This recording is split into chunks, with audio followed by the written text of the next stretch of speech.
Hey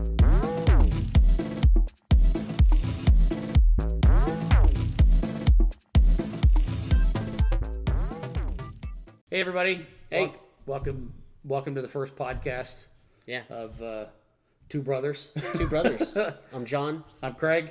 I'm also known as the balded one. He's the bearded one, Little scruffy one. Yeah, but man, that's pretty soft, by the way. Oh yeah. We're just a couple of regular schmoes. We've known each other. We just kind of did the math that we've known each other about 13 years, but we are not legit blood brothers, but we are brothers-in-law that kind of, I think we get along probably as good as most real brothers do. Yeah, definitely family. That's for sure.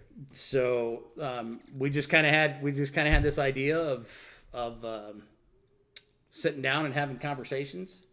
Yeah, on our own accord though. Like we had kind of brainstormed an idea outside of each other, and then over I think another holiday started talking about it, and it's like, oh well, I've got the same idea. I think is kind of how it started. So here it was kind of independent thinking that became unified. It was just kind of really wonky. Here we are a year or 6 months later. I don't know, because the last 2 years went by fairly fast. So as you can tell, it's the holiday season.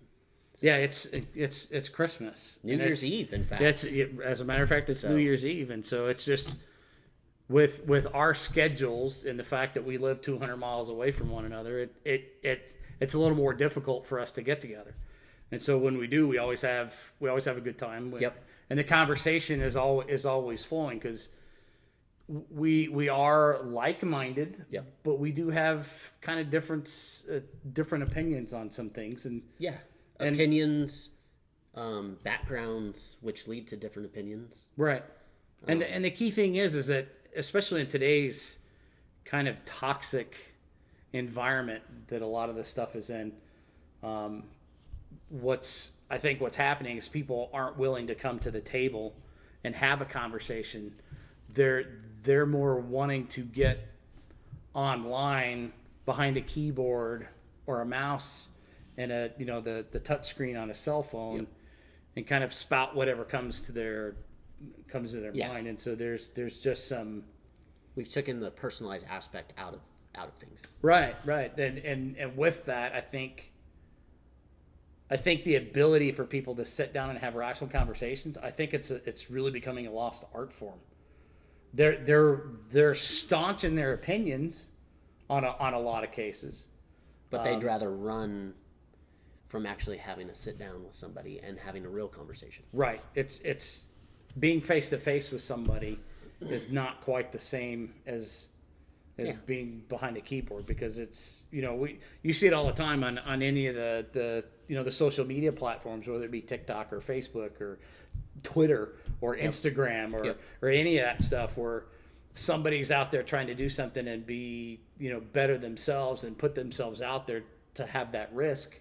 And then all of a sudden, the first thing that happens with them is they get beat down. Yeah, comment after comment after comment just come through, and honestly, it's the few negative that take away from maybe hundreds to thousands to tens of thousands of positives.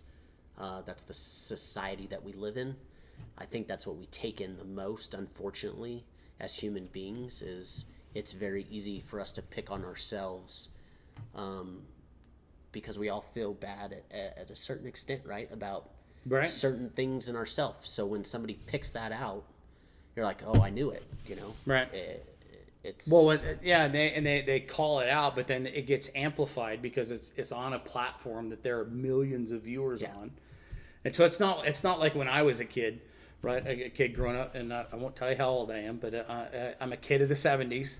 And so growing up, if somebody said a derogatory comment, you had a finite audience, right? Yeah. So it could only be said to a handful of people. Yeah. And then you have you ever played the game where you have a line of people and you say something, and by the time it gets to the end, telephone, right? And by the time it gets to the end, it's not ever what that person was said, and so it's the same thing. But now it's on a global scale because the reach is enormous, right? And I think there are a lot of extremely talented people that are on these platforms that are putting themselves out there to make themselves vulnerable. All it takes is one derogatory comment. You never know what that person is going through. You know, we're our own worst critics. I'm a prime example. Yep. I mean, of myself as well. Yeah, like it's just part of my upbringing, and it's not like I intended it to be that way, but that's just how it is. And for me, you know, like I don't take compliments very well. I never have, but I'm always the harshest critic, and whatever I do, I want to have perfection. And Yep. I don't know why. That's just part of who I am. But it takes you have to have a certain level of thick skin to be able to put yourself out there and admit that, you know, hey, like I'm a computer nerd by trade. Yeah. But this is not like what I do normally. I don't get out in public speak at all. I did that when we were in the soccer league for a little while, but yeah. But that was because that was part of the job, right? Yeah, and I'm completely opposite. I talk to people on a daily basis. I mean, that's my job. I sell things that most of the time people don't want. But they gotta have them, right? Yeah, you don't want to go buy new plumbing supplies because that means that you've got some sort of issue at home. And Right. those Right. are usually the worst kind of Yes. issues. But I enjoy every day of it. And I've got people that have very different opinions than myself. And I can have honest conversations with a lot of them, and it's very fluid, and I take in consideration of what they're trying to say, and hopefully they take in consideration of what I'm trying to say, and, Right. and we can all grow together. That's what it's about at the end of the day. So.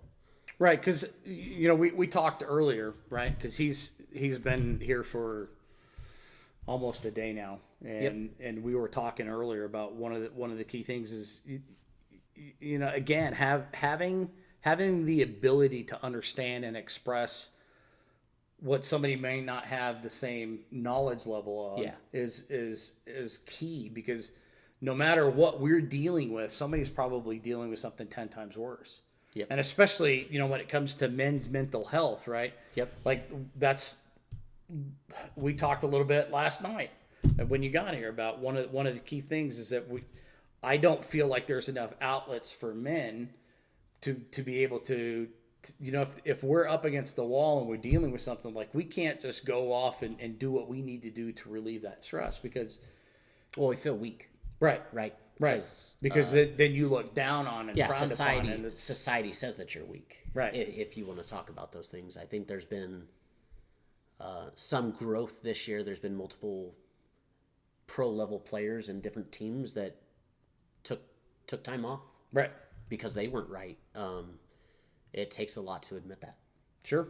So, well, I think the biggest one who's not a man, but Simone Biles, right? She's like in the middle of the Olympics. She's just like, look, I'm done. Like I need to decompress, and for her, you know, being in the limelight for as long as she was, like it was one of those things like, oh, what's going on, you know? But really, in this day and age, with what's happening in the world and those kind of things, there needs to be that outlet to be able to say, you know what, time out. Like, look, like I'm not feeling well, and it doesn't mean physically, it just emotionally. Could you imagine? I mean, it would be hard for us to talk about if we are having mental struggles. Sure. We've got these people up on stages, and we almost worship them to a certain extent, as they're not even people at that point. Could you imagine in their shoes having enough courage to come down and say, hey, I got to take some time off. I can't do it. They've got an immense amount of pressure on themselves. Then you add the pressure of the fan base behind it. Right. And a lot of them are rabid fans. Yeah. You know what I mean? Like you can't take any time off at all, because they want you to continually push that content out. And you know, unfortunately, that's what happens with a lot of.